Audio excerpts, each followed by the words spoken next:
ultimate on-demand destination for the UK's best fan-led football podcasts. Want authentic supporter insight on all things Bournemouth? Follow Up the Cherries in all departments on the TalkSport Fan Network. Club-dedicated content created by the fans, for the fans. Search TalkSport Fan Network.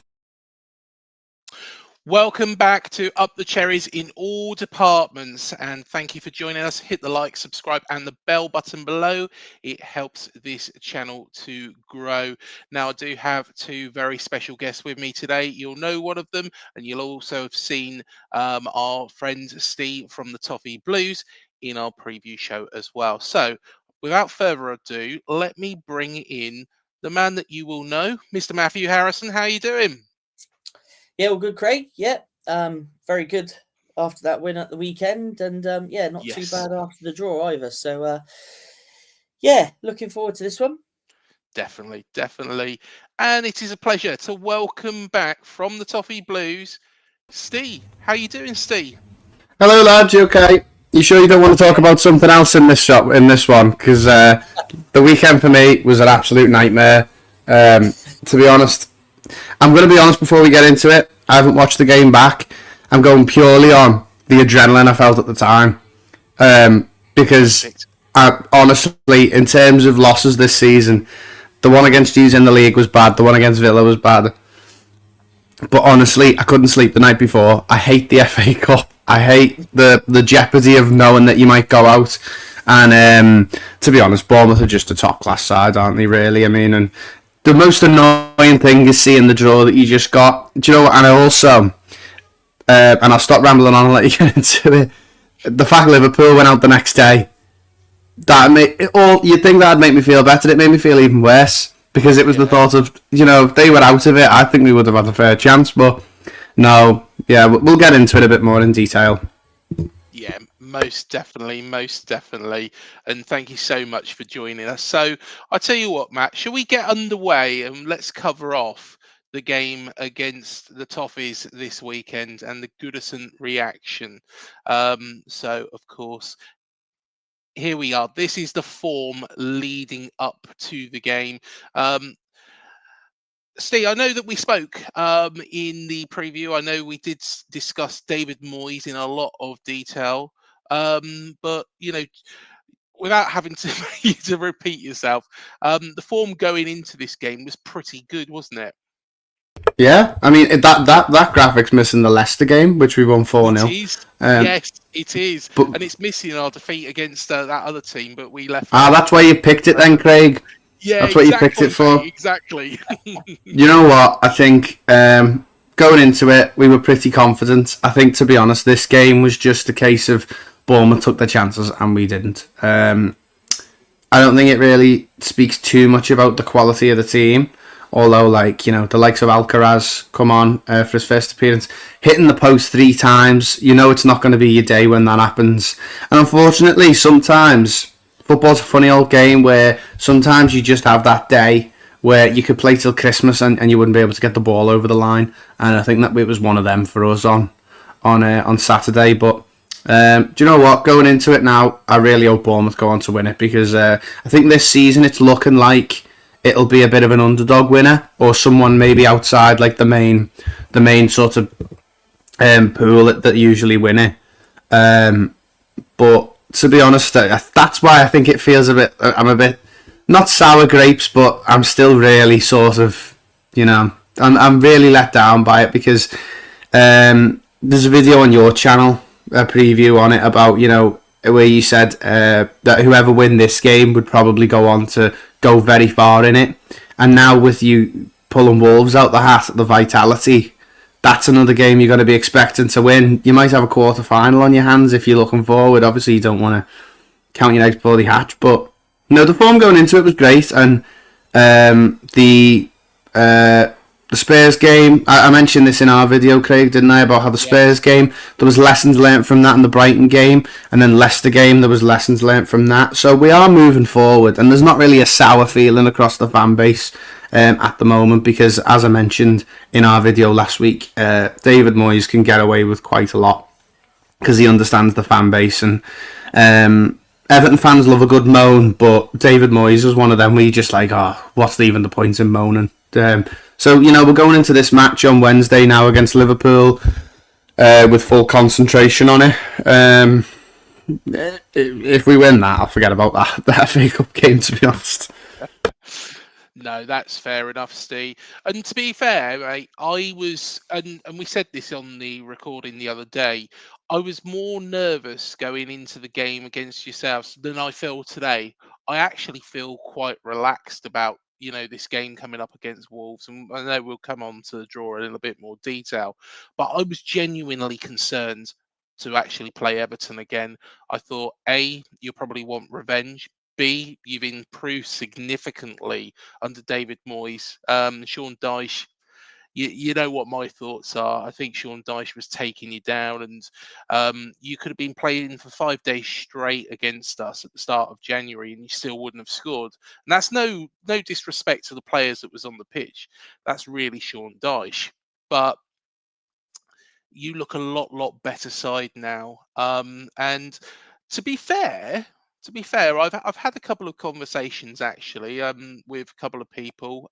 Mike Gow, who's been on this show before, and he's done a couple of things with regards to clubs and financial issues. And he's a big Everton fan. And speaking to him, and I've got to be honest, that second half, you could have got back in this game. I've seen a lot of people saying that if the Alcaraz free kick goes in, we could probably have gone on to win it. But like I said, football's one of those games where some days it's just written in the stars that you're not gonna get anything from it. And I think Saturday was a bit like one of them. We gave ourselves too much to do in the first half anyway, and then in the second half, scoring 3 goals is possible for this team in a half, and I think maybe if the Alcaraz one would have gone in with 20 minutes left, we probably would have had a chance and had Bournemouth on the ropes a little bit. But to be honest, it was just not our day at all, and it's really unfortunate because we spoke about how amazing it'd be to win a trophy the last season at Goodison, give Seamus Coleman a nice send off as well. But no, I mean. I think that the feeling around the fan base is it was better. The first half was poor. It's 2 mistakes from Tarkovsky, really, that cost us the game. 2 bad moments and a bit of poor, toothless attack in the first half. But in the second half, we just give ourselves too much to do, and there was a feeling that the woodwork was playing a tricks on us as well. So. No, I mean, it's better. If it was Dyche, it probably would have been 2-0, come out, maybe Bournemouth would have got a third, because there wouldn't have been much of an attack. He put Alcaraz on straight away, he didn't wait, so it was a lot better. But now we can look at going into the season. I mean, I was just looking at the table the other day, and still 45 points to play for. If you're Everton, we've obviously got the game in hand on Wednesday. We won last season against them, and it's given a bit more of a feeling of it's possible. So I mean, for us, we're looking at trying to push up in mid-table now and trying to swat the likes of Man United and West Ham away, because I think both of those teams you can get at. Tottenham, who knows what's going to happen with Tottenham at this point. So the league's not looking too bad. It's just this one, I said to you, didn't I, Craig, that if we'd have won on Saturday, I would have happily lost the first 10 at Bramley Moor, because it was just, it really was what I saw every night when I went to sleep was Seamus Coleman lifting the FA Cup. But no, I'm glad with the results at the weekend though, because it looks a bit like there's. It's a lot of competitive teams in that now. I'm looking at Villa, City are a weird one. Maybe City have got a loss in them. Didn't play great against Orient.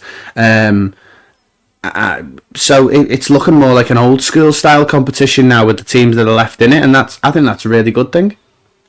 Yeah, most definitely, mate. And to be fair, I think you'll be absolutely fine with regards to relegation. Whereas Dyche did make you look like a side that were going down.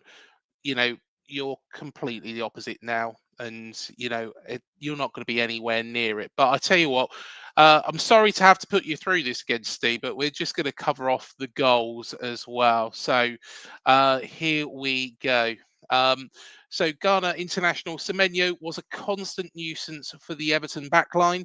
He set them on their way in the 23rd minute with a confident penalty after being hacked down by the hapless Tarkowski, with sheer power beating Pickford despite the England international diving the right way. Just very quickly on that, and it'll be good to get both of your thoughts on this. Matt, Tarkowski, very, very, very good defender. It's completely you didn't expect him to make a mistake like that really at the back, did you? And he's a defender I'd love here, to be honest. If we didn't have the back two that we've got, Tarkowski is a great defender.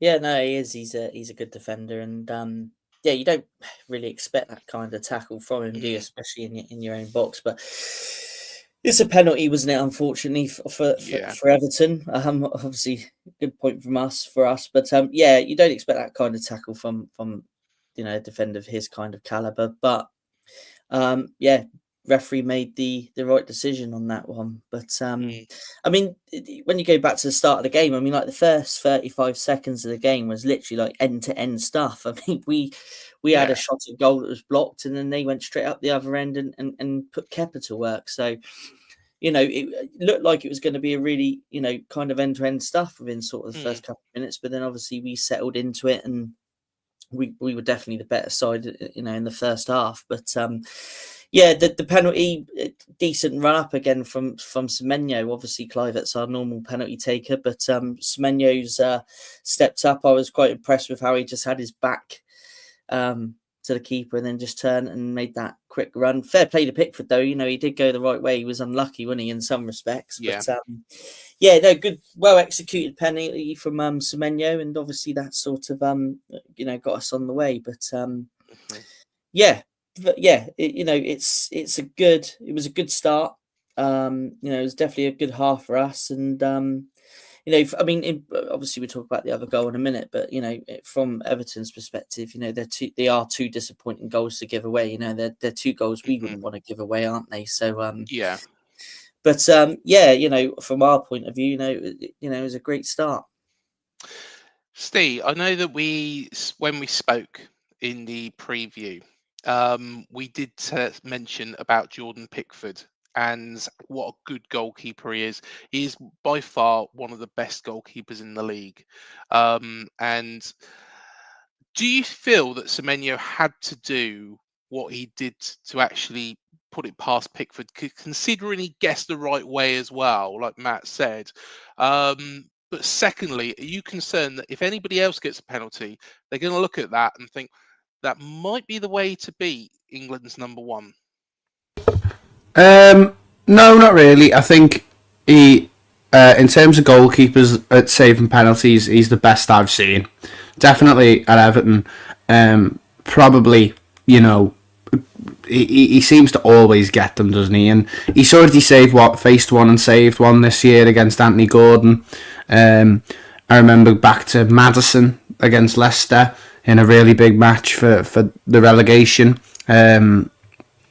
So there was that one, and of course England. You look back at his England penalty shootouts, and he seems to. I mean, obviously being from Liverpool, I'm not that we don't take much notice about England up here, but I look at them and I just think, like, how do England fans not constantly recognise that he's by far the best available, and really there has to be chats about whether he's the best England have ever had. If he goes on to win the World Cup next year, then there's a conversation to be had there, isn't there, about is he the best of all time? But no, you know what? I think we're seeing it more and more now with trickery, with these these penalty and one player grabbing the ball and putting it down and then giving it to someone else, or someone turning, and there's mind games and stuff like that. And really, Pickford's the best at it, isn't he? Yes. Pulling funny faces, coming off the line, walking up and moving the ball when it's on the spot, the notes on the bottle and stuff like that. So to be honest, I think he's fair game for it, and he likes the competition. Disappointed he didn't save it. I was hoping, with it being Pickford and of course Semenyo, not the normal penalty taker, that he would have stayed in the game. But look, I mean, we can talk all day about it, and I think the foul especially, I think it really set apart that James Tarkowski is a fantastic player for us, and he's played almost every minute since he signed. I don't think he's ever missed a match, and that was just one moment of him, losing concentration and really, showing why, that he can't be considered one of the best in the league. And I think if you look at players like Howson for Bournemouth, who is still young but seems to be so level-headed, Tarkowski is brilliant at what he does, but especially this season I've noticed a couple of lunging tackles he gets booked early on, gives away fouls, and of course responsible for two on Saturday. So to be honest, I think it's something that needs to be addressed by the manager, and I think really someone needs to say to him quickly and nip this in the bud that he has to be on his A game, especially on Wednesday night, because if you give the ball away to a Salah or a Diaz, then it's a goal. So for me, I think our defence just hasn't been as good as it was last season. Tarkowski and Branthwaite were one of the best partnerships in the league last year, and really kept us in the league, really. This season, I've noticed the two of them, there's just cracks showing now, and there's holes in it. So, it's definitely a problem. But Tarkowski, I think especially this season, the last two, he's been phenomenal for us, but this season he just doesn't seem to quite be at the races in some of the games, and he's, a loose touch or, giving the ball away or lunging into a tackle. Doesn't mean to say he hasn't done some great things. He assisted Beto for his goal against Leicester, so, I still love Tarkowski, and I think going forward, he's one that Everton fans will always remember fondly. It was just a shame that on Saturday that his mistakes led to the goals, because I think up until that point we were in the game and we were testing Kepa, and it was just a case of on the day Bournemouth took their chances, and that's why Bournemouth are pushing for Europe, and we're down there sort of around the other teams that don't really know what they're doing at the moment. Well, Robert has just mentioned here as well, Wolves twice in a week. I saw there's quite a funny comment that I saw earlier on that they didn't want to play Wolves once. So twice in a week, there you are. Whoever that was, I'm not going to bother looking for it. You got your wish and you got them twice. But let's move on to the second goal as well, and just quickly cover that off. And fellow forward Jebison was in the right place at the right time to net the second, with Tarkowski again punished after attempting to play out from the back, but sending a pass straight to a Bournemouth player. So on this one, Matt, Daniel Jebison he had a torrid time at Watford. I saw some of the comments, people saying worst forward they've seen in a Watford shirt and things like that. He ain't that bad, is he? No, and we'll touch on him a bit more in detail a little bit later on. But he's obviously it was a worry, wasn't it? I mean, we said on cherry picking recently, it might be a bit of a worry with him coming back with such negative, feedback from his loan club. But not every loan move works out, does it, for every player? And it was probably a loan move for him that didn't work out. And I'd imagine without the injuries that we've got currently, he would have been recalled anyway and probably shipped out somewhere else. But obviously with the injuries, it's made sense to keep him. And yeah, he's been an asset again in this round of the cup. And yeah, the goal itself, not a spectacular goal, but he made the most of his chance and took it. And yeah, another goal on the tally for him. But yeah, again, Tavernier capitalised on the bad pass, and obviously we got a scrambled goal. Well, it was a bit of a scrambled goal when it wasn't anything spectacular, but yeah, credit again, and it's just for our high press, isn't it? It just proves a point, that we're always closing that ball down. No matter how they distribute the ball out, whether it's short or whether they try a long pass, we always seem to be trying to get on the end of it. And luckily for Tavernier, it came off, and we created the goal from it. So, but yeah, the second half, from our perspective, there was a couple of chances, wasn't there, where I think Semenyo worked Pickford again. He made a good save. And then unfortunately Dango fired over. But I would say out of the two halves, Everton were the second half. But like Steve said, the woodwork was against them to our benefit. But yeah, no, fair play to Jebison. We'll touch on him again a little bit later on. But yeah, good to see him on the score sheet anyway. Yeah, definitely. Just a quick comment here as well from Chris from Leicester Till I Die. I hope you're well, mate. He said it's a tin pot competition anyway. He would do. He would say that, wouldn't he? He would say that. Yeah. Surely he should have beaten Man United. Come on. Well, all I can say to Chris is winning at Old Trafford isn't for everybody, is it? So no, it's not. No, it's not. I feel absolutely terrible for him, because that last goal was an absolute shambles. I don't know if you want to touch on it in this video, but the standard of refereeing in this country at the moment is an absolute embarrassment. And it's what makes me laugh about it, really, lads, is the whole argument was, why don't we have VAR in these rounds? You shouldn't need VAR. The linesman had one call to make all game, and I don't like VAR. I don't agree with it, right?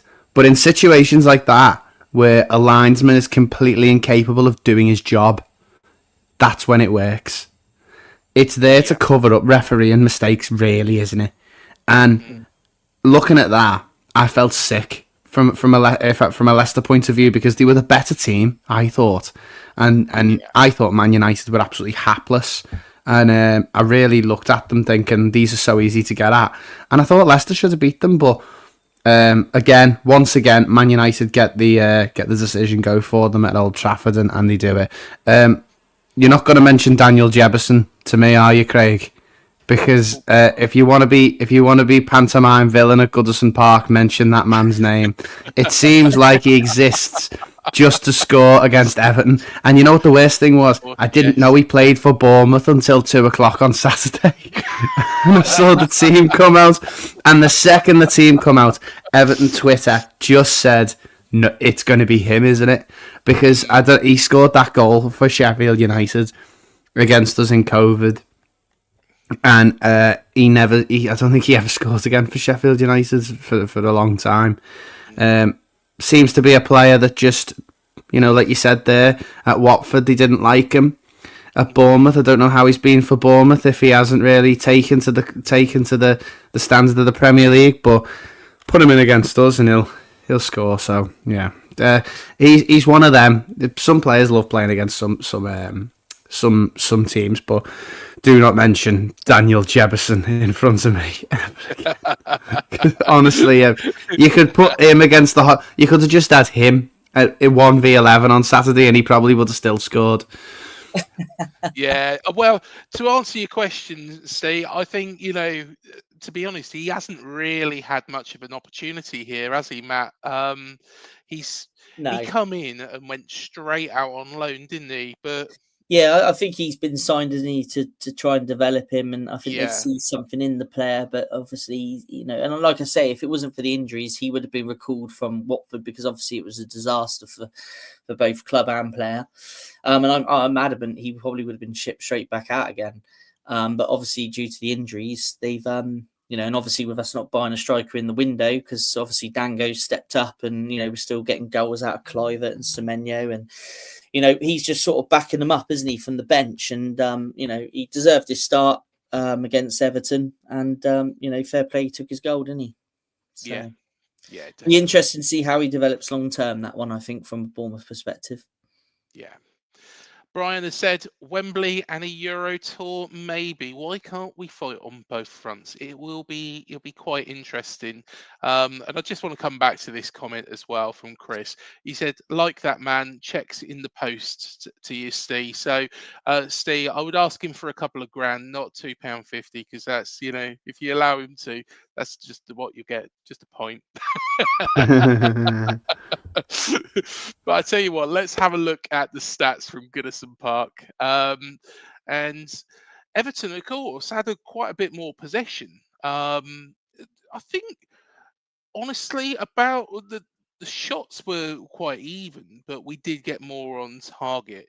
Um, do you feel that that's a little bit of a concern, Steve, moving forwards? Because what of what we discussed as well in the preview was that Dyche was playing this very, very defensive, turgid football, just sitting back, um, and you couldn't do that, for much longer. What Moyes is doing is you're really going for games now, and you did come out, but it's really getting that ball in the back of the net. Are you concerned, only with that one shot on target? No, I'm not, because I've been watching Sean Dyche football for the last 18 months, and I've been asking them every game to go for it. And the amount of times I've been sat there 60 minutes, a goal down, going, Yeah, just go for it. I'd rather lose 2-0 than not have a go. yeah, It can't get any worse than getting beat. And what I've seen from Moises is just I'll never have a go at them for playing a forward pass or having a go at something. And I think that against Bournemouth on Saturday, it was a much better display, and at least I can walk away from it going, we were unlucky there. The shots on target, like I said, I've said it so many times in this episode, but hitting the post that many times as well. A turgid first half where we didn't really know what we were doing. The second half was much better. Good cameo from Alcaraz, and to be honest, I think a lot of Evertonians came away from the game so disappointed, but in a way looked at it as, right, well, it's much better than what we were watching, and it could have been a lot worse. I mean, there's a game that sticks out to me from I think it's last season in the Carabao Cup, where we were drawing with Fulham for absolutely no. We went drawing 0-0 with Fulham for absolutely ages, and everyone was just saying, "You can get at these, have a go, stick another striker on. We can get through here." And they scored, and it went to 1-0. And everyone just went, well, that's been coming. You've been sitting back all game. He threw Beto on, and Beto got one, and it was 1-1, and then we went out on penalties. And that was a game that I come away from thinking, we should have won that. And we didn't. We should have won it, but we didn't deserve to, because we should have had a go at them.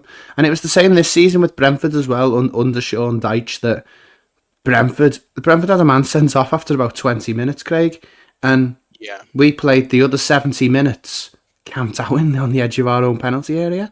So I'll never have a go at them for having a go. You see there, 11 shots, only the one on target, but we definitely had a better chance, and we looked like the team that was going to score in the second half. We had all the possession of the ball, and that, from an Everton point of view, is a massive improvement on what we've seen the last couple of seasons. And also, I think maybe a lot of Evertonians get the the thing of obviously because Bournemouth have had such a massive rise through the leagues, and were in the Championship a couple of years ago, are thinking, oh, Bournemouth, they were so beatable, but Bournemouth aren't an easily beatable team. Bournemouth are a fantastic side. Bournemouth I think Bournemouth are going to get European football very easily this season if they carry on the way they are. The way Bournemouth have adapted to those injuries this season is absolutely remarkable. To have Unal and Evan Nielsen, they've lost Solanke. Two strikers have come in. They're both injured. The likes of Dango, Semenyo, Ryan Christie, Howson, they've stood up to the plate and they've made themselves in the team. And now you're looking at the likes of I think it's Senesi coming back in and going, am I going to get back in this team? Maybe not. And then you think, and I'm really pleased for Dango as well, because I hate to see a player struggle at any club. And a player coming in that was maybe a bit raw when he joined Bournemouth, come in and now he's bagging them for fun.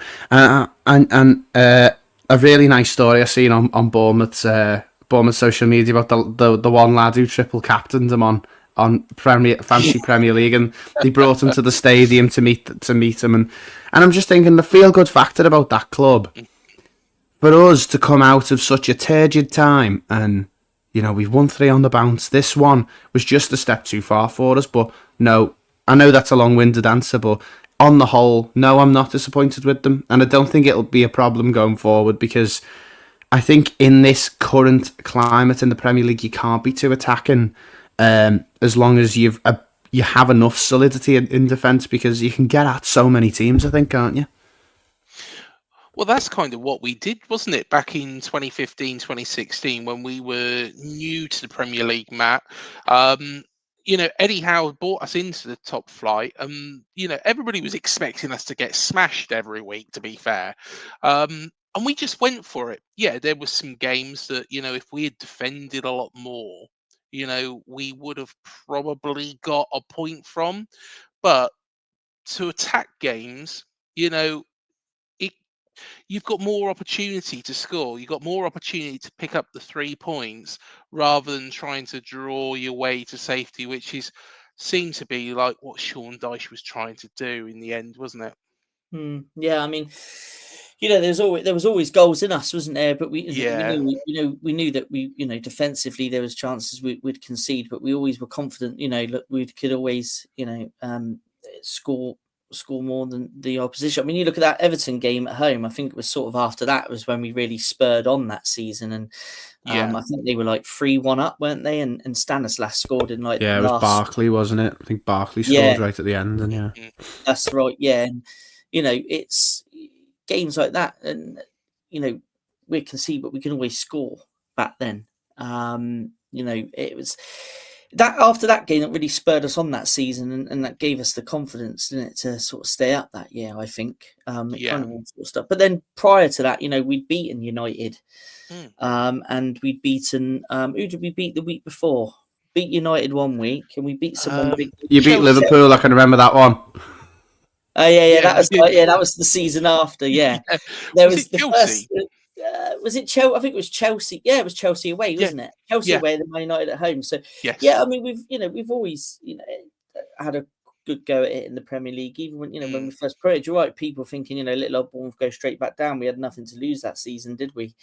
And we held our own. And now the football under Iraola has just gone to a completely different level. And it's, like I say, I've been watching Bournemouth since I was 4 years old, and I've never seen anything like it that we're watching now. So, like I say every week, long may it continue, because it's a great time to be a Bournemouth fan at the minute. And what Steve's just said about the club, he's absolutely spot on. Oh, speaking like that, you'll get people going on about who's better, the Iraola or Eddie Howe. But I'm with you with what we said before. They've both got to be appreciated for different eras at this football club, really, isn't it? I saw that Alex Scott is due back in a week. Did I read that right? I bloody Yeah. hope you did, Robert. Yeah, there is a piece going around that Yes. apparently, I think Iriola might have said it. I'm not too sure. I did read it somewhere earlier on today, but apparently he could be in contention for the Saints game at the weekend, and also potentially Marcus Senesi as well, which would be really good to have that extra depth back. So, yeah, Yes. fingers crossed. Fingers crossed we get some more injured players back, ASAP, really. Definitely. Well, let's have a little look at the statistics for the players. And Steve, just firstly, with regards to your players' ratings, of course, Alcaraz is voted top. Tarkowski, an uncharacteristic couple of mistakes at the back. Hey, it happens in football. Do you feel that they're fair, or do you feel that there should be some that are higher? Well, I think it was a bit of an uncharacteristic performance from Jack Harrison as well, who came in and offered a bit more than he has done the last couple of months. So yeah, probably about fair, but that was another thing to take from the game, that maybe there is a space for Jack Harrison for the rest of the season.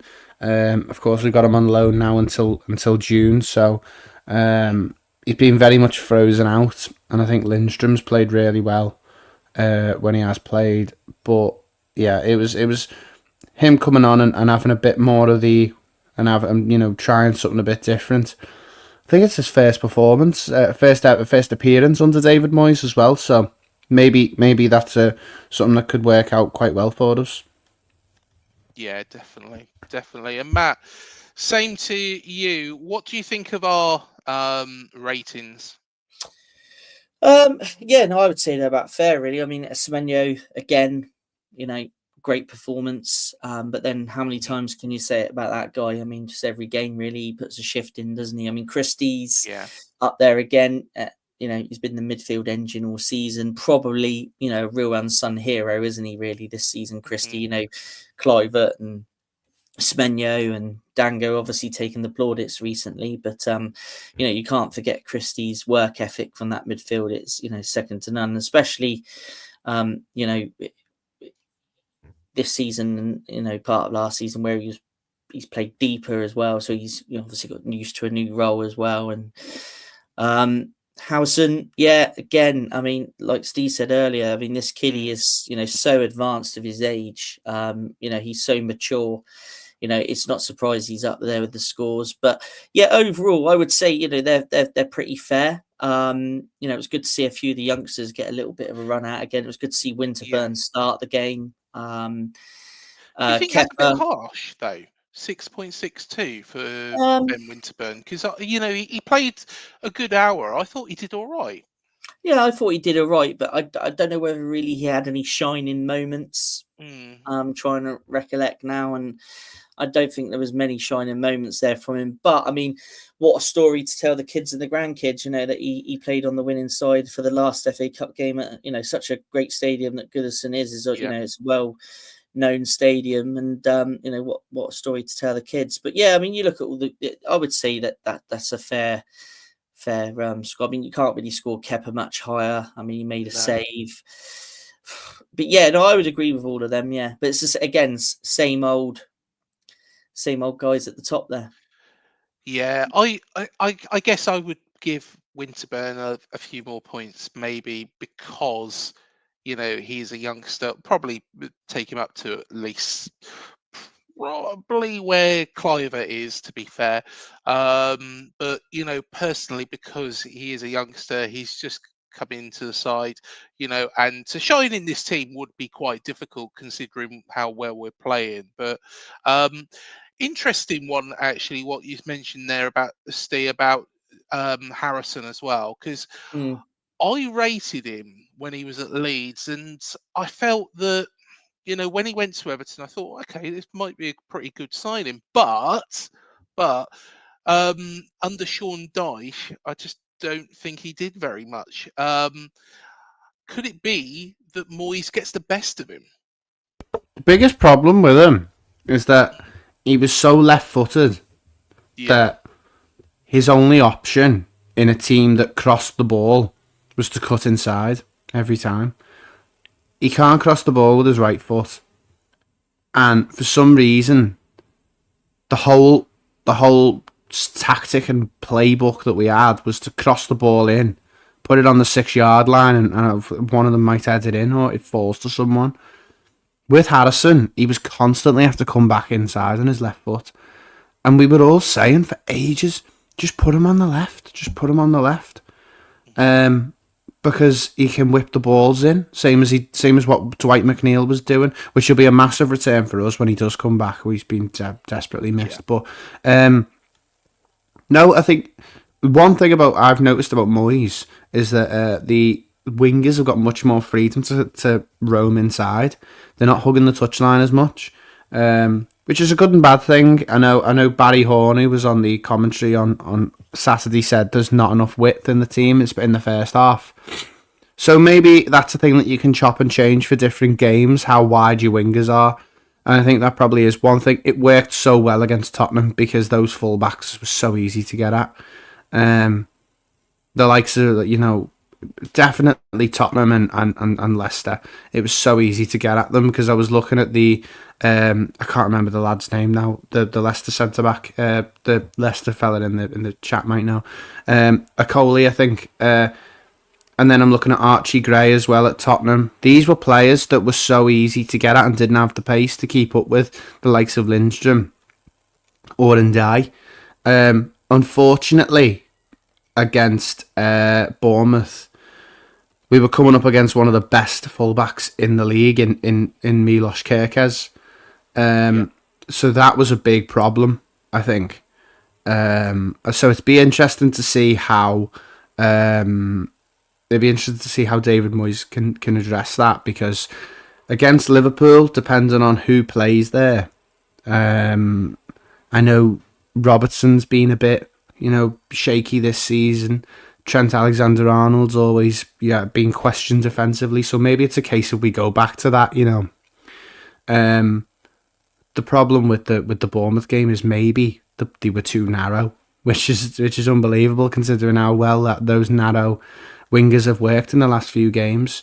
But I think that was the real problem. But maybe I think Harrison will benefit in that system of the narrow wingers, because if he's just slightly to the right, in a sort of narrow formation, he's able to get shots off. Yeah. And one thing about him is he's got a fantastic left foot for a shot. His crossing's not the best, but he's not too bad in front of goals. So Harrison's a weird one, and that's one to watch now for the rest of the season. And it'll be an important decision for the end of the season for Kevin Thelwell and David Moyes over whether Harrison's going to be one, because of course it's his second loan spell now. Not too many players signed for a third loan, so it'll be interesting to see that one. Yeah, it certainly will be. Of course, Leeds look like they're going to come up, but it seems that, I don't think Leeds really do fancy him, to be honest. So it'll be interesting to see if Moyes can get the best out of him. But I tell you what, let's have a little look at what the managers said as well. And this is what Iriola said. So Andoni Iriola spoke to BBC Sport after Bournemouth's victory against Everton. A great result for us. Two different halves. First half we were better. Second half they pushed us more and we were defending more. Also, we played the worst kind of football, but we defended well. Last season in the fifth round, we played against Leicester. They scored an amazing goal in extra time and we couldn't play the quarterfinals. Let's see if we can go one step more. Playing in an FA Cup quarter-final would sound nice. It's still too early to think about winning the FA Cup. There will still be 15 other teams. Let's see what the draw says. Well, I'm already dreaming about winning the FA Cup, and I think it's possible, Irio, but I would say that. But he's keeping himself grounded, isn't he, Matt? Well, yeah, he's got to, isn't he? And he's just being professional. But like Steve was saying, there is a good chance. This year it could be with the way the draws are working out, it could be a good chance that underdog Yeah. may get to the final, semi-finals, final. So, yeah, I mean, again, just like the league, we just got to take one game at a time and enjoy the ride because like we keep saying about the league, it's been a fantastic season in the league. We watched some of the best the best football Oh yeah. we've ever seen. So yeah, let's just enjoy it. Let's just get to that Wolves game. I'm sure, well, let's hope that when it comes to it, that they're gonna go away hating coming down twice in a week. Is it down to us twice in a week? Yeah, It down is, to isn't it? us twice in a week. Yeah. Yeah, of course it is. So yeah, so let's hope that by the end of that week, they're fed up of seeing Dean Court, and we get two good results from those games. Because yeah, quarter final, from then on, you can dream about it. I mean, we've only ever been to the quarterfinals twice in our history. 1957 and what was it, 2021? I think it was. Yeah. So yeah, it's a dizzy height of the cup that we've not been to so often. But yeah, we got Wolves first. They're going to be up for it. So let's not me. I'm very grounded. Enjoy it. I enjoy it. I'm But not. let's yeah. It's great that people get carried away. It's Yeah. great. But I like to be a bit more grounded. Take it one game at a time. But yeah, definitely enjoying the season. Enjoying That's what it's for. That's what it's for. It's for getting carried away, the FA Cup. I mean, Yeah. just looking at the draw there, I mean, Palace are 1-0 up at Doncaster at the moment. It's just about to go into the second half. And they've got Millwall at home if they get through. And I'm like, wow, what a game that'll be.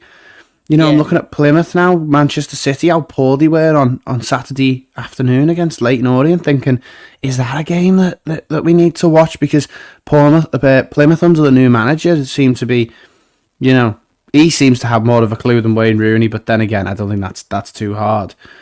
I'm looking at the draw and I'm just thinking, Arsenal, Chelsea, Liverpool already out. I'm looking at Ipswich can even get through. They've got Forest or Exeter. Man United or Fulham. That's a really tough team that's going to have to go out there. Preston North End, Burnley. If you live up these neck of the woods, you know how big a game that is. So this is the most exciting the FA Cup's been for me in a long time. And it's just a shame Everton aren't in it. But to be honest, I think, lads, if you're going to get excited about anything, now's the time, probably, because the hangover when you go out is bad, but when you get up for it, when you can get excited to watch the FA Cup and you think, oh, who's still in it? Who are we going to get? Where are we going to end up? And I've had one trip to Wembley. Didn't end how I wanted, but it's an unbelievable competition. And it's just, unfortunately, from our point of view, we've just been so unlucky. I was looking today, and it's been 2007 was the last time we drew a non-Premier League team in the fourth round. Wow. And I'm thinking, what do we have to do to get a Plymouth or somebody like that? Because every single season it seems to be Bournemouth, Fulham, Palace, Leicester, one of those, and we just get knocked out every time, and it's an absolute nightmare. I mean, so yeah, I think Iraola there, he sounds like he's keeping his cards close to his chest, but he's got to be happy looking at that draw this weekend, because that draw against Wolves, obviously you're playing them twice in a week, which I didn't know. Seems to always work out that way, but he's got to be looking at that thinking, yeah, the Wolves have got bigger fish to fry, haven't they, than that, and you're going to be looking at a quarter-final.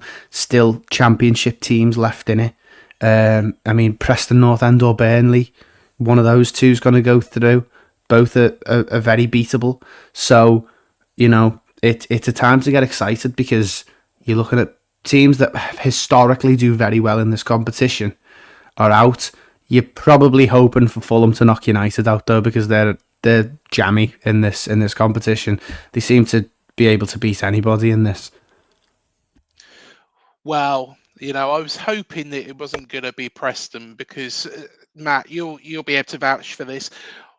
We play, we could be playing like we are at the moment. We could play Preston, and Preston are the bogey side. So I don't know. Yeah, I just didn't fancy it when I saw that could be a possibility. I was like, oh, no, but yeah, I'm fairly happy with the draw. And do you know what? Um, it's good that it's at home as well. Hey, Wolves fans, have a couple of days by the beach, but yeah, it sounds a bit better for them than it would be if we was playing them twice at Molineux in a week, wouldn't it? Really, you know, Oh, yeah, a definitely. Yeah, week in Wolverhampton. There we go. yeah, But this is what David Moyes said here. So disappointing start to the game. We gave away two dreadful goals. My message to the players was that they've done a lot of good things today. There's a lot of things that were un-Everton like in what we did in the first half, but we're trying to improve, make things better, and on the journey, we're going to make some mistakes as well. I'm pleased with the way they responded in the second half. I'm pleased with the subs. They all had an impact. I was really pleased with Carlos and Tim coming on. I was pleased with Alcaraz. He played well. We knew about him when he was at Southampton. I was pleased with what he showed. He had a great effort which hit the post from the free kick. We hit the post 3 times, had one cleared off the line. It just wasn't our day. We just need one of those chances to go for us, and it didn't. When asked if being out of the cup will help concentrate on the league survival, maybe the most important thing for us is to make sure we're a Premier League club. It wouldn't have been nice to get to a cup final.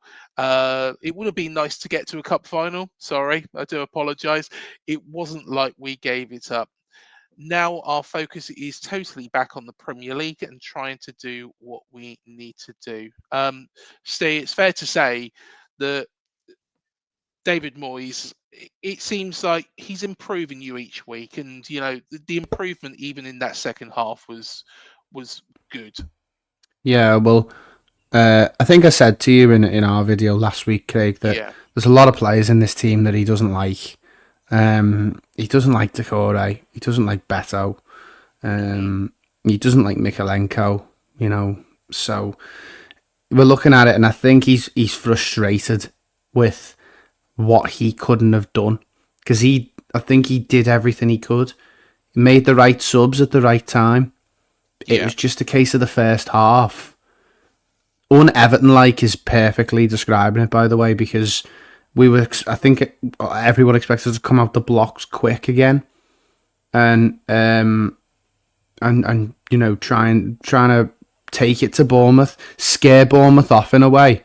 Do you know what I mean? Like coming into Goodison Park and big cup game. I think the fans expected more from the team in the first half, and I think he's just disappointed there. I mean, survival for me isn't the main priority. I think we're good enough now that it's we should be able to do that quite comfortably, unless somehow we get dragged back into it. But I think, yeah, he sounds very disappointed. I think he expected more from individuals on the pitch on Saturday yeah, that he didn't get, and I think you'll see a big change at Everton in the summer. You know, only 11 players still in contract come the summer. A lot will go, and a lot will come in. It's going to be a revolving door. A good as in this, at Bramley Moor, I should say now. This summer. So yeah, I mean, there's big changes to be made, especially mentality wise in this team. So yeah, it's a tough one. I mean, there was one today that Abdoulaye Doucouré done an interview today talking about like the club under Lampard and Deitch and talking about how much improved he was. But you know, he was improved for the first sort of 6 months under Deitch, and then he sort of carried on playing the way he had been under Lampard again. So I think, to be honest, this team's got no winners in it, so that's a real problem. And I think that's why Bournemouth had the more throw caution to the wind approach. Fearless, wind the Goodison crowd up, and completely played the right game. For us, we need to get winners in this side, because games like that hang on a string, and one of you are going to have to grab it and run with the ball and do something. Bournemouth did that, and it's embarrassing really from us, because it's our stadium. It's the last season at this fantastic stadium. It's an FA Cup game. We've won 3 on the bounce. The players should be going into that with fire in their bellies, and they really didn't. And there's certain players who I think he likes, who are going to stick around and be part of the future. But I'm looking at it thinking, there's players in this team, and I'm like, what is your role at this club? Unless he spends more time and the players can get better, and I hope they do. But it's been the similar things really since Moyes left. Really, since a couple of years into the Martinez era, where the players now in these big games, these one-off cup games or these games like that, we're all right when it's a Palace team that have got nothing to play for, or a Bournemouth team that have got nothing to play for on the last day, and we've got to stay up because our fans get us over the line. It's games like this, 4th round, where you have to get a reaction out of the fans. I think we've spoiled the players a bit because of the atmosphere in the stadium and the reaction from the supporters. I think they sort of expect us to come in and be well up for every single game now. Whereas really, you have to earn that. You have to show us that you're putting it in and you're willing to put your neck on the line for the club before we do the same for you. And I think that game summed it up perfectly. If it was a semi-final or a final, of course we'd have done that. But you'd have earned that by getting yourself there. It's games like this that, like I say, hang on a shoestring. Bournemouth coming halfway up the country on a Saturday when they've got big Premier League games coming up. We've won 3 on the bounce. We should have come out the block, really, shouldn't we? We should have been expected to win it. I think, obviously, ability-wise, Bournemouth are a far better team than us. But it should have been the same against Leicester. Should have come out the blocks and had a good go from minute 1, and really they didn't. And that's been all too regular at Everton, unfortunately, the last 10 years. Well, Chris from Leicester Till I Die did say Everton will stay up, in my honest opinion. So there we are. Chris has already said that you'll be absolutely fine. I don't know if that's Chris waving the white flag and saying that they're going down, but I'm thinking that he might think that he's in a battle with Wolverhampton Wanderers and Ipswich alone. But yeah, I spoke to Anil from Blue Tinted Glasses as well, and they seem to think really that it's before that game that it was a bit of a 6-pointer, that one, and I'm really glad we won that one because I think now it's between them two, and I think that's why it bodes so well for Bournemouth because Wolves aren't going to risk another round in the FA Cup when they've got big games coming up. So I'm sure they bite your hand off for a win over Bournemouth in the league rather than the cup at this point. But yeah, I think we'll be okay. We've still got to play Ipswich and Southampton at home. We've still got to play the likes of, I think, West Ham at home. There's a lot of winnable games for us. Manchester United coming up in a couple of weeks, who are easily beatable at this point in time, who you've got to really go in and expect to beat them. City at home for us as well. Their game, that's a game we should be expecting to win. And Crystal Palace, we've got to go to Selhurst this weekend. So we've historically got quite a good record at Selhurst Park. So if we can get a win there, then we just got to keep pushing really and stop. It's the point. We're at the point now really where we're halfway up the mountain. We've got to take a risk and jump for the rock that's above us rather than trying not to slip and fall. So I think we'll do that. David Moyes is experienced enough, isn't he? Yeah, exactly, mate. Exactly. You'll be absolutely fine. Got a quick question here, Matt, for you. And I'm going to probably reword this because the way we spoke about Jefferson a little bit earlier on, but Southampton coming up this weekend. Would you start him, considering how he played against Everton? In my honest opinion, probably not. But he will be useful from the bench if needed. Yeah. Obviously, come on at Newcastle and looked to cause us, a few problems up top then. So, yeah, I don't think I would start him. I think, with Dango's form in front of goal, over the last sort of several games, I would edge it for me. I think if I had to make the selection myself, but I'd be saying to the lad, if you're called upon, mate, you can definitely do a job for us. So, no, I don't think I would start him in all honesty. But yeah, would be useful. Could be useful from the bench, definitely. The thing That is, must be a good game for him to come into. So, just to weigh in a little bit on Bournemouth there, because if we all know how poor Southampton are. We all know they're the worst team in the league by a mile. We all know they're one of the worst Premier League teams that have played in the division. But if he comes into that game and he scores in that game against Southampton, does he get the Bournemouth fans on side and look? I'm just looking at your running that sort of the next 10 odd games for Bournemouth. They all look completely winnable, and I'm looking at your next 5 here. And I'm thinking 15 points. I can't see where Bournemouth drop points in the next 5 games. Even after that, I'm looking at Ipswich at home, West Ham away, Palace away, United at home.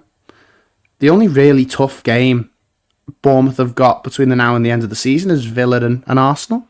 So if Jefferson's going to do it, he's going to have to come in now and stake his claim in a team full of confidence, isn't he? Yeah. Yeah, no, it's a good point. But for me, if I was selecting the side, I mean, I agree with Malcolm here. Play Jebbo in cup games, but Premier League games on the bench. I mean, I see where Steve's coming from there. It's a good point. It is a good point. But I think just from a selfish point of view, I would go with Dango if I had to make the selection. I just think.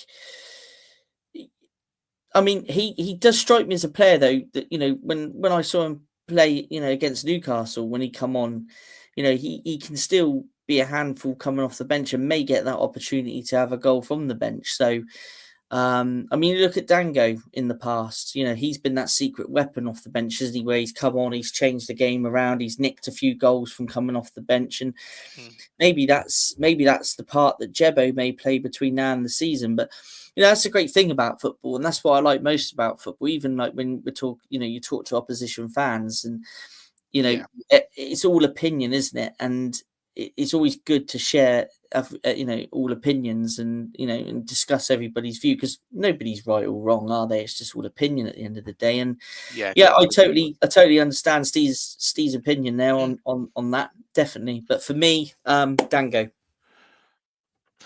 Fair enough.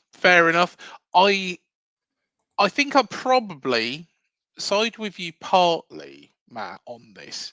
I'm kind of in the middle here, because start with Dango, but if we're absolutely battering Southampton, absolutely, yeah, bring this lad on. Let's get him some goals under his belt. Let's see what he can do. And I think. Or, he may have, won that opportunity to start, and who says he comes on and gets a couple of goals against Saints and builds his confidence up. Yeah, who knows? exactly. Be interesting to see the lineup Saturday anyway, but I still think, but I totally agree with both opinions there. I think, absolutely valid. Yeah, and I think exactly what Malcolm said there as well. He could turn Jebbo into a good impact player. And absolutely spot on, Malcolm. I think, he's a player that could come off the bench, change games a little bit like, we've had in the past, where players come off the bench and it's like we're looking for something, and then the player comes on and that turns it round. So yeah, very, very, very good point. Just quick. The thing is with them though is it's whenever Nielsen and Unal come back, isn't it, as well? It's not just him. He come in and his goal was slightly fortunate on Saturday. It's the question of, I think the point I'm trying to make is if he's gonna do it in the top division, at a club like Bournemouth who are around fighting for Europe, he's gonna have to do it now. He's gonna have to stake the claim and say, when you're back, you're not getting back in this team. But, looking at Dango, who's taken the opportunity, even as a makeshift striker in the past few games, and you're thinking he's going to have to do it now, because football's a funny game, like you said, and you forget how long the season is, don't you? That a player who is frozen out completely at the start can end up making 10 or 15 appearances by the end of the season. So this could be now, between March and February and May, really, you get a lot of funny results. And if he's going to come in and do it, and be a Premier League player, he's going to have to do it now. But we mentioned it, didn't we, Craig, about man management and how good a man manager Iraola is. Yeah, and absolutely. spot on. I think it was a case where we had that problem up front, and Iraola, he's got in his mind positions for every other player. I'm sure. I wouldn't be surprised if another pops up where touch wood, we're not going to get any more injuries, but if a certain player is injured, another player can go fill that spot that we didn't expect. I didn't expect Dango to do what he's done up front. And he's really, really surprised me. But it shows what a good coach Iraola is. But just coming back onto Everton, Steve, and of course, you're out of the cup now. You did look in big relegation problems. Um, I'm sure a successful season wouldn't be just surviving the drop for a club like Everton. But from this point onwards, considering the start that you've had, what would constitute a good season? Come that final game at Goodison Park against Southampton, who you are going to absolutely batter, let's be honest, and you've got our full faith in battering them as many as you can. But what would constitute a good season? Well, you're right. Staying up wouldn't be thing. A good one. I'm looking at it now, and we're 5 points off Brentford in 11th. And a lot of people forget that when they talk about Everton as being in a relegation battle. If we're in a relegation battle, so are Tottenham and West Ham. Because Tottenham and West Ham are a point ahead of us. You've got to remember that coming into the end of the season, we'll get a lot of funny results because just purely the last few games at the stadium. I'm looking at it and I'm thinking, okay, there's 5 between us and Brentford. Then I'm thinking there's 10 between us and Fulham in 9th.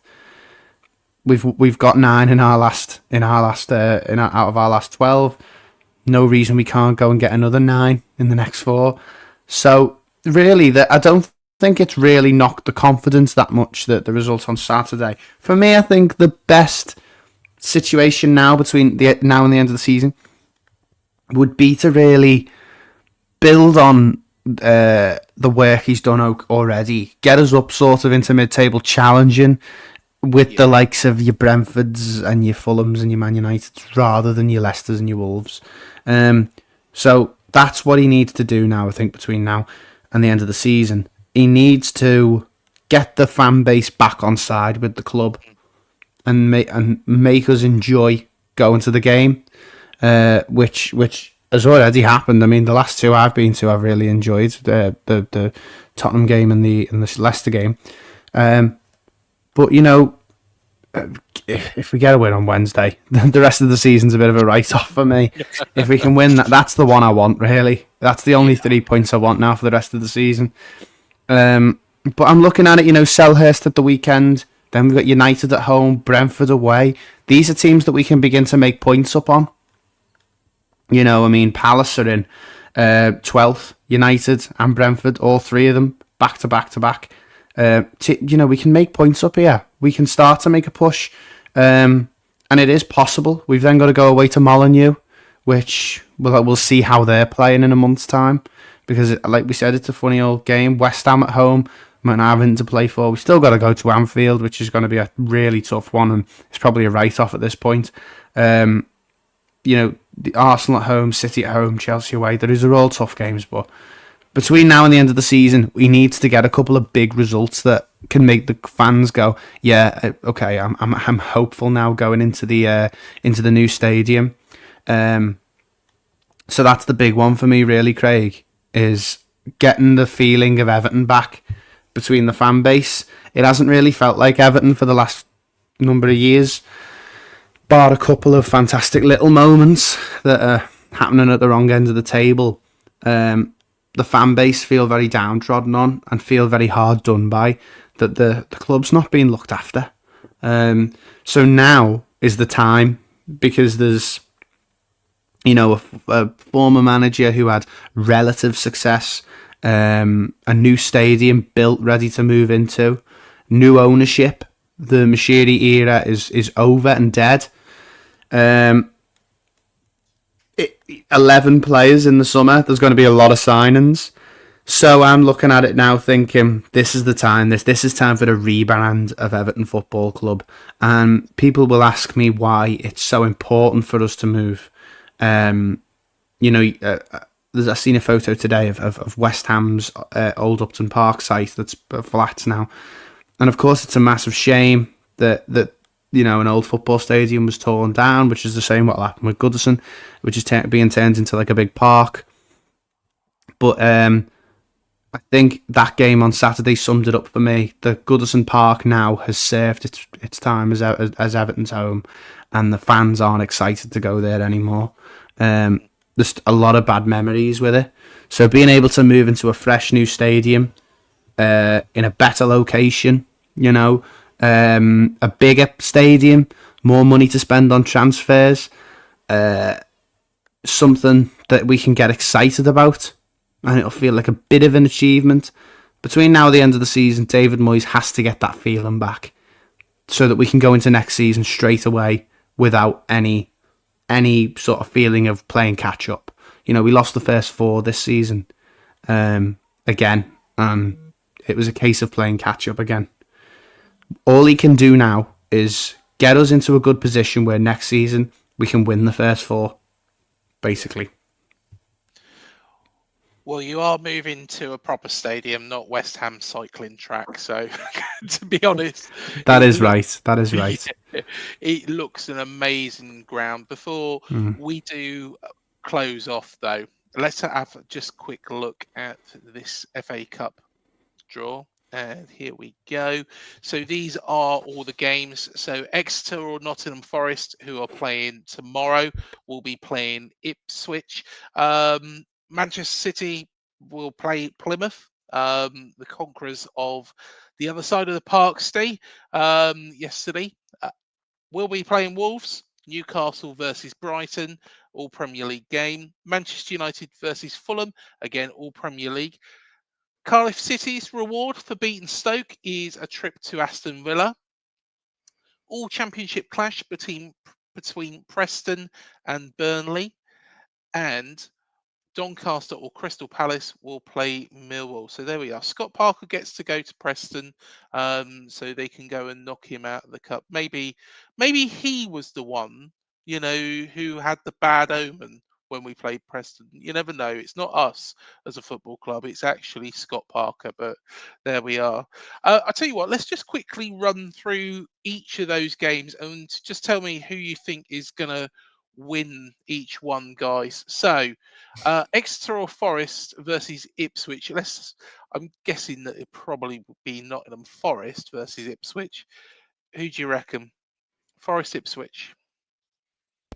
Forest have got to win that one, I think. To be honest, I was surprised Ipswich beat Coventry, because I thought maybe under Lampard loved a big home win every now and then. I thought Coventry were going to beat them, but they came out and battered them, which is just... do you know what? Frank Lampard's a bit like our Scott Parker, lads. And he's got the same sort of feeling. So I think Forest will get through, and I think Forest will beat them. Can Plymouth beat Manchester City? Another surprise. Yeah, be one step too far, I think, for Plymouth on this one, unfortunately. They never do. Yeah. They never do it twice, do they? No. I mean, even though City didn't play great against Orient, did they? You know, City, do have that class, don't they? And it's at the Etihad as well. Yeah, it's at the Etihad, and I just think it probably be one step too far. Obviously, fingers crossed, toes crossed, everything crossed for Plymouth to knock them out, but I think it'd be one step too far. I know which way we're going to go with this. Bournemouth or Wolves? I'm going Bournemouth. Yeah. It's Bournemouth. rough. I think at the end of the day, it's especially with us being at home, having Mm. Dean Court behind us. Obviously, like Steve was saying, Wolves are going to have probably bigger fish to fry than the FA Cup. So, and they'd much prefer the win against us in the league rather than in the cup. So, Yeah. I think we'd do the double over them personally that week. So yeah, Bournemouth win for me. Yeah. Newcastle, Brighton. Ooh, it's a tough one, that, isn't it? Yeah. Either way, I think. See, Brighton were really, really good on Saturday against Chelsea. Newcastle are a very good cup team. I think that one will go to penalties. Penalties and maybe... do you know what? I'm going to go with Brighton on that one. I think it might be just... I think Newcastle might get a bit too up for it. And maybe underestimate Brighton a little bit. I think Brighton they've got a, I mean, you guys went there, didn't you, and absolutely battered them at St James's. So they're beatable, Newcastle. No mistake about that. But they've got good players that can have good moments. But so do Brighton. So should be an interesting one, that one. It's definitely going to be an interesting one. God, do you know what? It could go either way, can it? I think I'm gonna have to be loyal to Mr. Eddie, and I'm gonna go with Newcastle. Only reason being there is that cup games, St James's Park is a different monster. So yeah, if it was away, I'd probably go Brighton. But yeah, that one could really go any way. That one really could. Interesting one. This Man United versus Fulham. I know Fulham. who I'm going for. Fulham. Oh, I hope Fulham win it, because United just go far in this competition every year, and especially if LTID is still in the chat after that poor decision. I think everyone's behind whoever's playing United now, aren't they? So let's go Fulham. I think we go Fulham. Yeah, agree. Fulham are a good side as well. They were one of the teams that I really didn't want to draw, to be honest. So yeah, hopefully, fingers crossed, they'll beat Man United. Aston Villa or Cardiff City. Do you know what? Aston Villa are my pick to win it.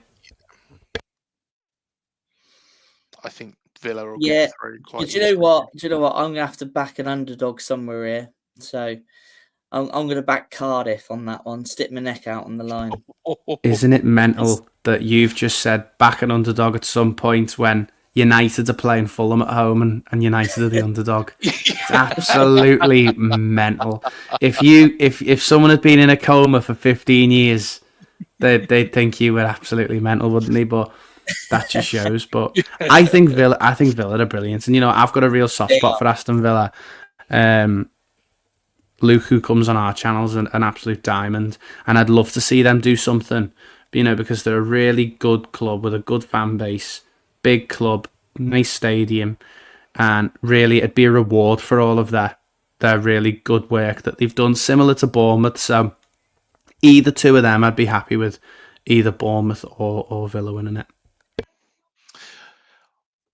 Will it be the bogey team or the bin man that'll get through this one? Preston or Burnley?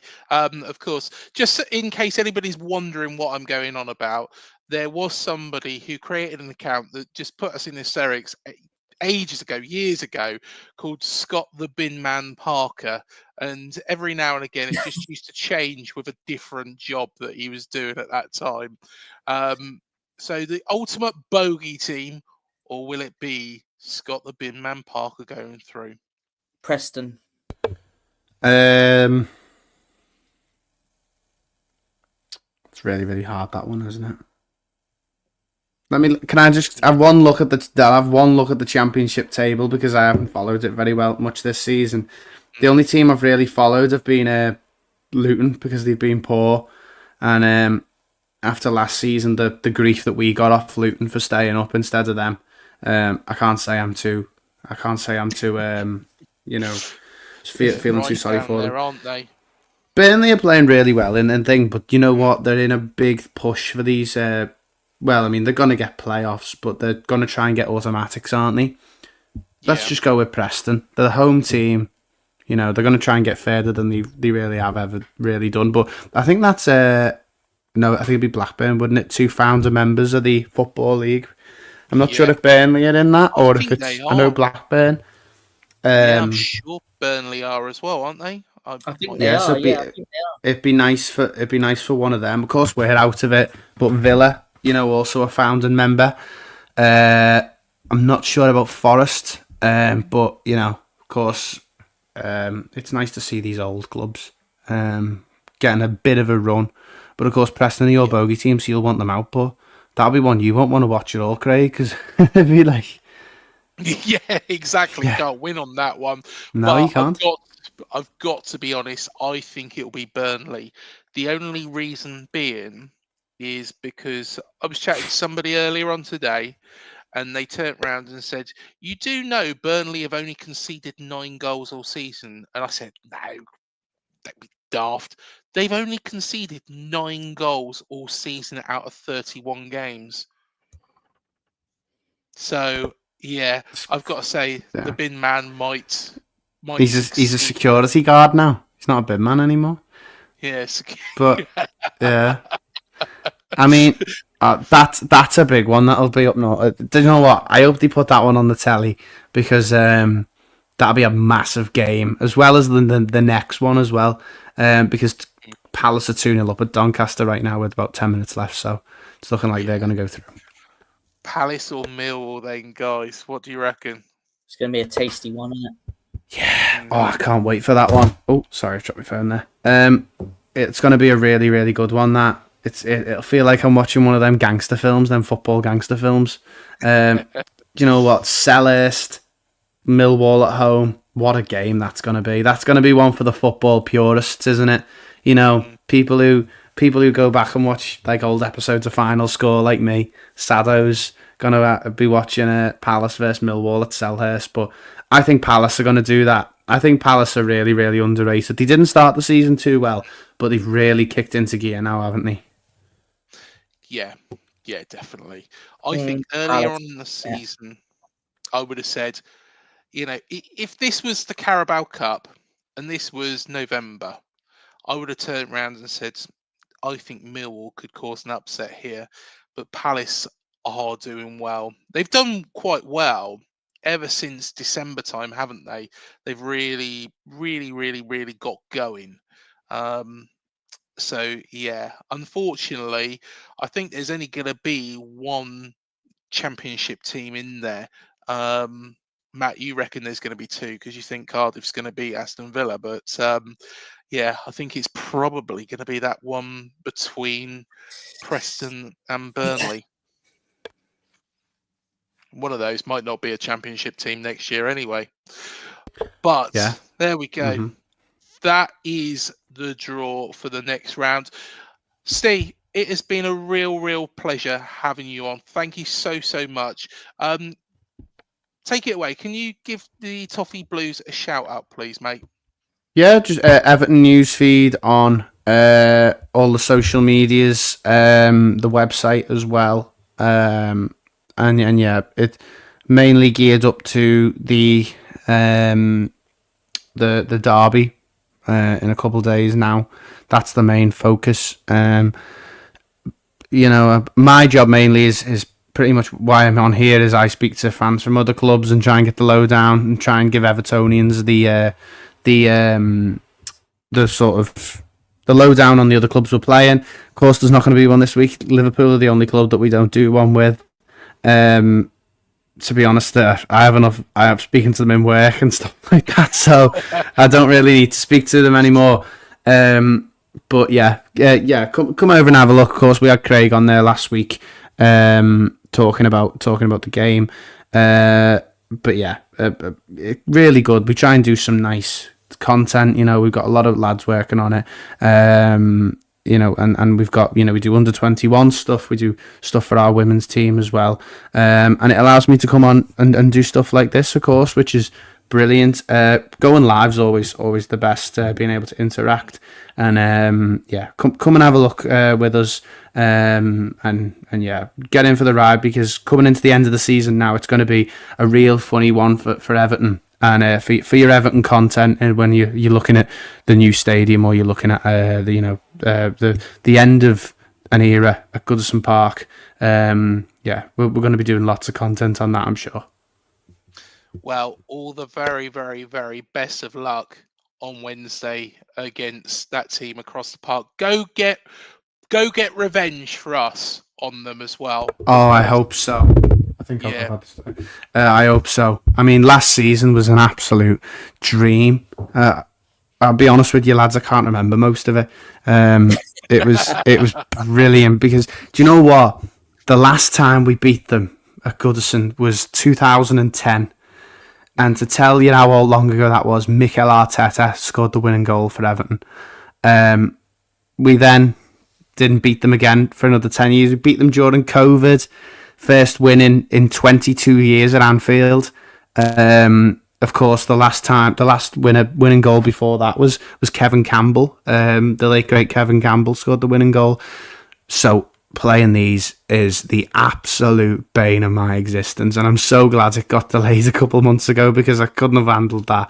Unfortunately, you've got to do it twice a season. A couple of years ago, I would have said I'd just give them the 6 points at the start of the year, because I absolutely hate playing them.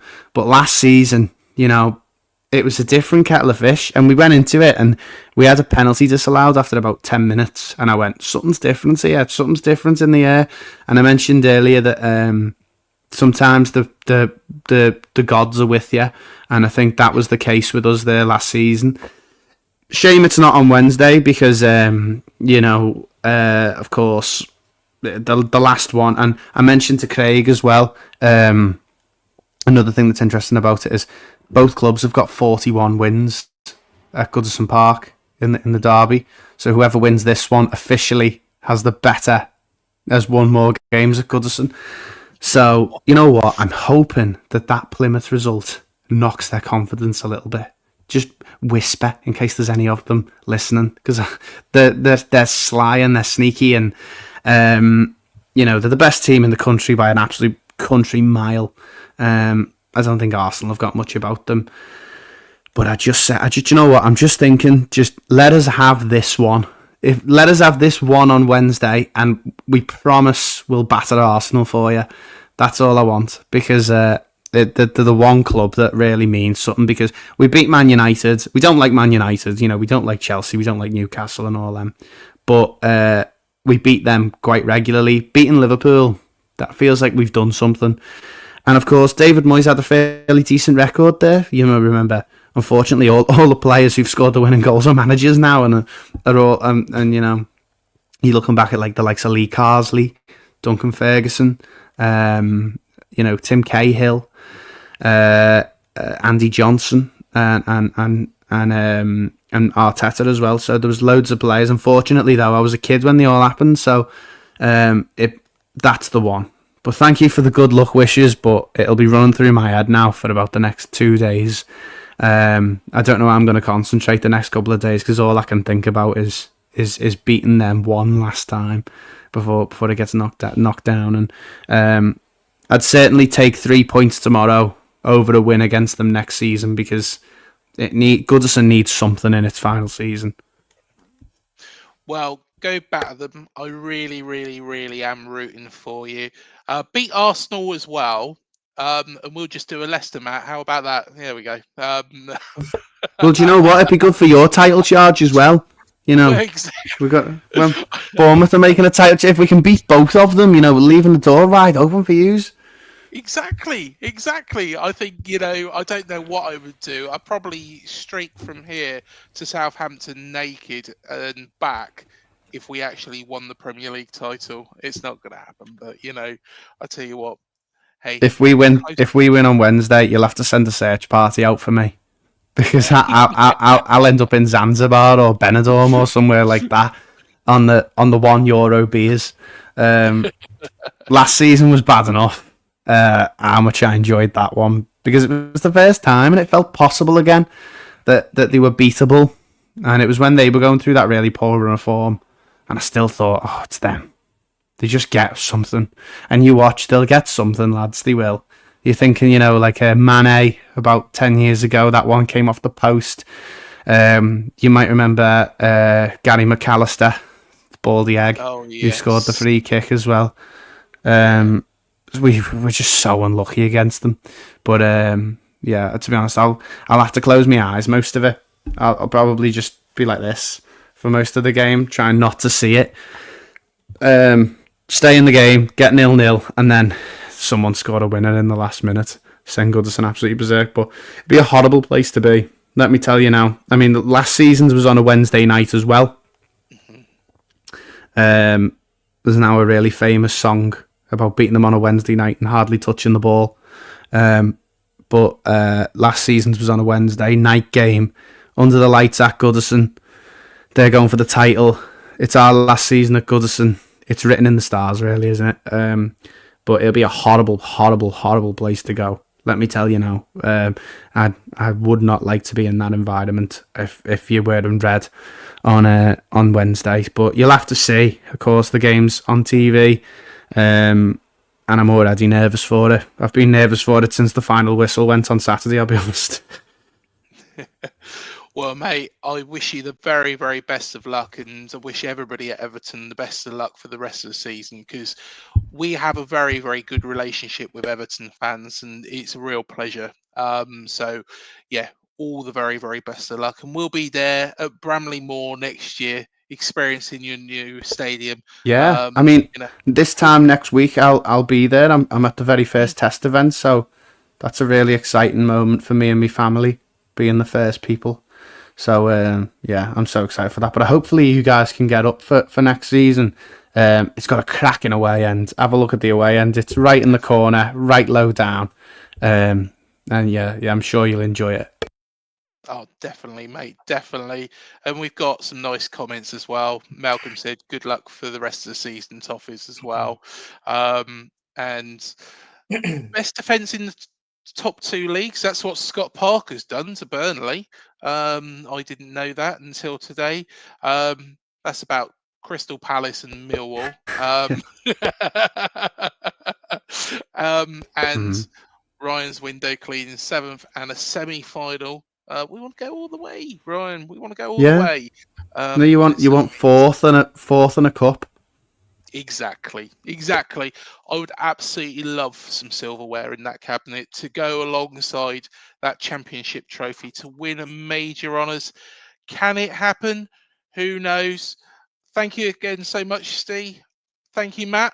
No doubt problem, we'll lads. Always happy to come on and speak to you. Yeah, definitely, mate. It's been a real pleasure. Matt, no doubt we shall be speaking and doing lots and lots of shows on this very channel next week or so. Yeah, I'm sure there'll be a couple. Yeah, definitely. As we get ready to play the Scummers. So, of course, Southampton, Saturday. It's the big one. Thanks for joining us. We'll see you in the next show. Hit like, hit subscribe, hit the bell. I'll see you soon. The TalkSport Fan Network. The ultimate on-demand destination for the UK's best fan-led football podcasts. Want authentic supporter insight on all things Bournemouth? Follow Up the Cherries in all departments on the TalkSport Fan Network. Club-dedicated content created by the fans, for the fans. Search TalkSport Fan Network.